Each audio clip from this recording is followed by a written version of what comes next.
Hi hello నమస్తే friends. దోస్తులు మీరంతా బాగున్నారని నేను అనుకుంటా. కాకపోతే మనకి గ్రూప్ వన్కి సంబంధించి చాలా ప్రశ్నలకి సమాధానాలు దొరకట్లేదు.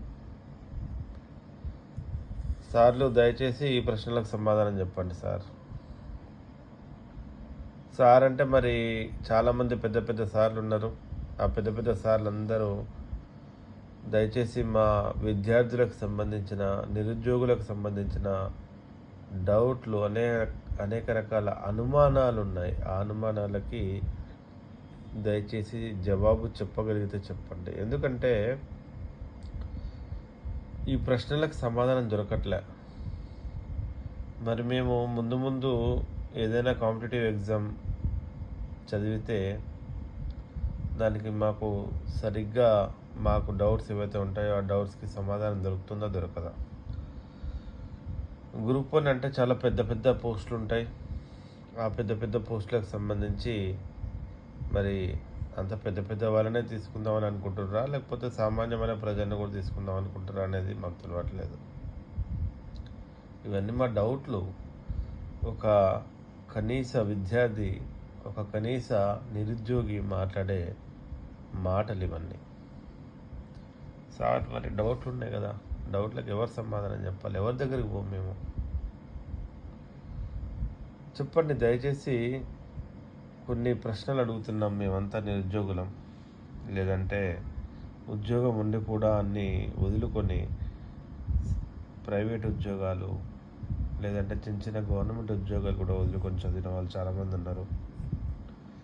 కానీ ఇక్కడ ప్రాబ్లం ఏంటంటే కొన్ని ప్రశ్నలకు సమాధానం దొరకట్లేదు. ఈ ప్రశ్నలకు సమాధానం దొరకదా అనేది కూడా ఇంకా అర్థం అవ్వట్లేదు. అయితే చూడండి, ఇక్కడ కొన్ని ప్రశ్నలు మాకున్నాయి. ఒకటి, ఎవాల్యుయేషన్లో తెలుగు మీడియం మరియు ఇంగ్లీష్ మీడియంకి సరి అయిన ప్రాధాన్యత ఇచ్చారా? అంటే పేపర్ దిద్దేటప్పుడు తెలుగు మీడియాన్ని ఇంగ్లీష్ మీడియాన్ని ఒకేలాగా చూసిర్రా, లేకపోతే డిఫరెంట్గా ఉన్న చూసిర్రా? ఓన్లీ డౌట్ మాత్రమే. తెలుగు మీడియంలో ఎంతమంది ప్రొఫెసర్ని ఎవాల్యుయేషన్ కోసం నియమించారు? ఇంగ్లీష్ మీడియంలో ఎంతమంది ఎవాల్యుయేషన్ కోసం నియమించారు? అట్లాగే ఉర్దూ మీడియంలో ఎంతమందిని ఎవాల్యుయేషన్ కోసం నియమించారు? ఒక డౌట్ ఏంటంటే తెలుగు మీడియంలో 7,000 పైన, ఇంగ్లీష్ మీడియంలో 9,000 పైన జనాలు ఉన్నారు. అంటే ఎగ్జామ్ రాసిన వాళ్ళు ఆస్పిరెంట్స్ ఉన్నారు అని చెప్తారు. బాగానే ఉంది. మరి ఉర్దూ మీడియంలో 10ల సంఖ్యలో కూడా లేరు. కానీ మరి ఉర్దూ మీడియం పేపర్లు దిద్దిన వాళ్ళు ఉర్దూ మీడియం వాళ్ళు ఉంటారా, లేకపోతే ఏమైనా తెలుగు మీడియం నుంచి ఉర్దూ మీడియం వాళ్ళు వెళ్ళిన వాళ్ళు ఉంటారా? మరి ఉర్దూ మీడియంలో రాసిన వాళ్ళంతా ఫుల్గా మార్కులు ఎట్లా వచ్చినాయి? మరి ఇది డౌట్. ఆ డౌట్కి సమాధానం ఇవ్వాల్సిన అవసరం ఉంది. బ్లూ ప్రింట్ మరి తెలుగు మీడియం వాళ్ళకి, ఇంగ్లీష్ మీడియం వాళ్ళకి, ఉర్దూ మీడియం వాళ్ళకి అందరికీ సమానంగా బ్లూ ప్రింట్ ఇచ్చిర్రా, లేకపోతే ఇంగ్లీష్ మీడియంలో బ్లూ ప్రింట్ తయారు చేసి తెలుగు మీడియంకి దాన్ని అనువాదించారా, లేకపోతే ఉర్దూ మీడియంకి అసలు బ్లూ ప్రింట్ ఉందా లేదా? మరి 500 పైన మార్కులు ఎట్లా వచ్చినాయి, 450 పైన మార్కులు ఎట్లా వచ్చినాయి అనేది డౌట్. మా డౌట్ సార్, అంతే. ఉర్దూ మీడియంలో రాసిన వాళ్ళు ఎంతమంది ఉన్నారు? వాల్యుయేషన్ చేసిన వాళ్ళు ఎంతమంది ప్రొఫెసర్లు? వాళ్ళు సోషల్ జస్టిస్ ఫాలో అయ్యారా లేదా? ఏమైనా గైడెన్స్, మీ ఇన్స్ట్రక్షన్స్ కూడా ఫాలో అయ్యారా లేదా? డౌట్. ఉర్దూ మీడియంలో ఎలాంటి స్టాండర్డ్స్, అంటే స్టాండర్డ్ బుక్స్ లేకున్నా కూడా అంతమంది అంటే పర్సంటేజ్లో రాసిన వాళ్ళు 10 మంది అయితే 10 మందిలో ఎంతమంది సెలెక్ట్ చేసారో మాకైతే తెలియదు. డౌట్, అంతే. అట్లాగే నాన్ లోకల్ వాళ్ళ క్రైటీరియా ఏంది, అంటే ఎట్లా సెలెక్షన్ జరిగింది, మరియు ముల్కీ రూల్స్ అనేది ఫాలో అయ్యారా లేదా? Doubt sir, please. 2 సెంటర్‌లోనే అత్యంత తెలివిగల వాళ్ళని మీరు ఎలా ఒక చోట ఏయగలిగారో, ఒక చోట సెలెక్ట్ చేసి వాళ్ళందరినీ వేయగలిగారు. ఇది కూడా మా డౌట్ మాత్రమే సార్ దయచేసి. మన రాష్ట్ర భాష తెలుగువా? లేకపోతే ఇంగ్లీషా? లేకపోతే ఉర్దూవా? లేకపోతే ఇంకోటా? మరి తెలుగు మీడియం వాళ్ళకి ప్రాధాన్యత ఉందా లేదా? ఇది డౌట్ మాత్రమే సార్. దయచేసి మీరు అన్యదా భావించకండి. మన రాష్ట్ర భవిష్యత్తుని నిర్ధారించే వాళ్ళు పలుకుబడి ఉన్న వాళ్ళ లేక విద్యార్థులు అంటే ఫ్యూచర్ని డిసైడ్ చేసేవాళ్ళు. నిరుద్యోగులు అంటే ఫ్యూచర్ని డిసైడ్ చేసేవాళ్ళు. రాష్ట్ర ఫ్యూచర్ని కావచ్చు, దేశ ఫ్యూచర్ని కావచ్చు. మరి పవర్ ఎవరికి ఉంటే, పలుకుబడి ఎవరికి ఉంటే వాళ్ళకి మాత్రమే భవిష్యత్తు ఉంటుందా? లేకపోతే నిరుద్యోగ యువకులకి, ఎటువంటి పలుకుబడి లేని వాళ్ళకు కూడా ఏమైనా భవిష్యత్తు ఉందా అనేది మాకు అర్థం కావట్లేదు. భవిష్యత్తు ఉంటే ఇది ఒక డౌట్ సార్ మాకు.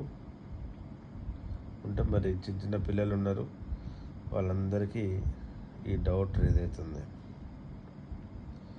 మరి రాష్ట్రాన్ని ముందుకు తీసుకెళ్ళాలా, వెనక్కి తీసుకెళ్ళాలా? డౌట్ అంతే.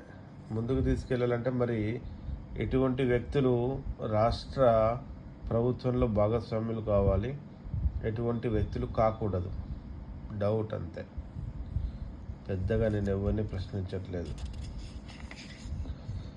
పేజీ వెనక్కి తిప్పుతాను, చూడండి. ఇక్కడ సెలెక్ట్ అయిన వాళ్ళలో ఫ్రెష్ గ్రాడ్యుయేట్స్ ఎంతమంది? ఆల్రెడీ బాగా చదువుకున్న వాళ్ళంటే ఎప్పటి నుంచో చదువుతూ ఉన్నవాళ్ళు, యూపీఎస్సీలో, సివిల్ సర్వీస్లో కూడా సెలెక్ట్ అయిన వాళ్ళు మరి ఎందుకు సెలెక్ట్ కాలేకపోతున్నారు అనేది అర్థం అవ్వట్లేదు. ఇది కూడా నా డౌట్. యూపీఎస్సీలో లాగా ఎవాల్యుయేషన్ ఫాలో అయ్యారా లేదా? అంటే ఎవాల్యుయేషన్ మనము అన్ని యూపీఎస్సీలో ఎట్లయితే ఉంటుందో అట్లా ఫాలో అవుతున్నామని చెప్తున్నాం. మరి అట్లా ఫాలో అవుతారా లేదా? Doubt sir. తెలంగాణ ఉద్యమంలో ఎందుకు కొత్తగా డిగ్రీ పాస్ అయిన వాళ్ళకు మాత్రమే ఎక్కువ మార్కులు వచ్చినాయి? 40+ ఏజ్ ఉన్న వాళ్ళకి తెలంగాణ ఉద్యమ చరిత్ర తెలియదు అని మన ఉద్దేశమా, లేక తెలివి లేదనా, లేకపోతే ఏందో నాకు అర్థం కావట్లేదు. నాకు ఎందుకు వచ్చిందో ఈ డౌట్ నాకే అర్థం కావట్లేదు. పలుకుబడి ఉంటేనే సెలెక్ట్ అవుతారా, లేక నాలాంటి సామాన్యమైన వాళ్ళు కూడా గ్రూప్ 1 ఉద్యోగం సాధించడానికి అవకాశం ఉంటుందా? ఎందుకంటే మరి రేపన్నాడు చాలామంది గ్రూప్ 1కి సంబంధించి లేదా గ్రూప్ 2కి సంబంధించి ఎగ్జామ్స్ రాయాలని అనుకుంటున్నారు. ఒకవేళ నేను అనామకుడిని అయితే కనుక, లేకపోతే సామాన్యమైన జనాన్ని అయితే కనుక నాకు వస్తుందా రాదా నాకు తెలియదు కదా. మరి డౌట్ అయితే తీర్చాల్సిన బాధ్యత మీలాంటి పెద్దవాళ్ళకే ఉంది. సామాన్యమైన ప్రజలం మాకేం తెలియదు సార్. తెలంగాణలో ఎలక్షన్లు అనేవి వస్తుంటాయి, పోతుంటాయి. కానీ సమన్యాయం అనేది జరగకపోతే ఎలక్షన్లలో ఎప్పుడు కూడా ప్రజలే న్యాయ నిర్ణేతలుగా ఉంటారు. ఎస్పెషల్లీ విద్యార్థులు, నిరుద్యోగులు, ఉద్యోగులు. సార్ ఇది ఎప్పటి నుంచో వస్తున్న డౌట్. మాకంటే మీకే బాగా తెలుసు. ఆడవాళ్ళకి 33% రిజర్వేషన్ అని గవర్నమెంట్ ఆల్రెడీ ప్రకటించింది. మరి 33% కంటే ఎక్కువ మందిని సెలెక్ట్ చేయాలని ఏమన్నా రూల్ ఉందా? లేకపోతే మగవాళ్ళకి ముందు ఉద్యోగాలు వస్తాయా? లేదా మగవాళ్ళు ఆడవాళ్ళ కంటే తెలివి తక్కువగా ఉన్నారా? లేకపోతే గ్రూప్ 1లో మాత్రమే ఉన్నారా, మిగతా ఎగ్జామ్స్లో మాత్రం కూడా ఉన్నారా అనేది కొంచెం డౌట్గా ఉంది సార్. తెలంగాణ ఉద్యమాల గడ్డ. దీనికి పోరాటం అనేది కొత్త కాదు. పోరాటాలు వస్తుంటాయి, పోతుంటాయి. సమస్య వచ్చినప్పుడు పోరాటం వస్తుంది. సమస్య తీరే వరకు పోరాటం జరుగుతుంది. అయితే దీన్ని మరి సమస్యని పరిష్కరించడానికి ప్రయత్నిస్తే అది అందరికీ మంచిది. లేకపోతే ఉద్యమాలకి సమస్య తీరే వరకు ఏది కూడా తెలంగాణ గడ్డ ఆగదు. మనం చాలా రకాల పోరాటాలు చూసినాం తెలంగాణలో.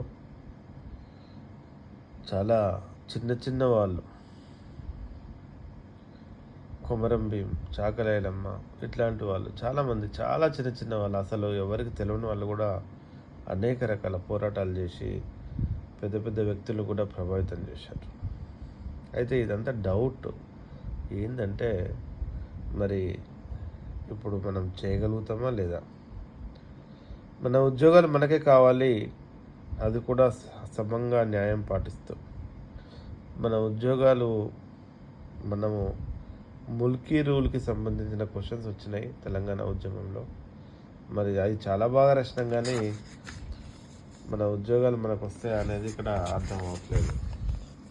పేపర్ కూడా చాలా ఎగిరిగిరి పడుతుంది చూడండి.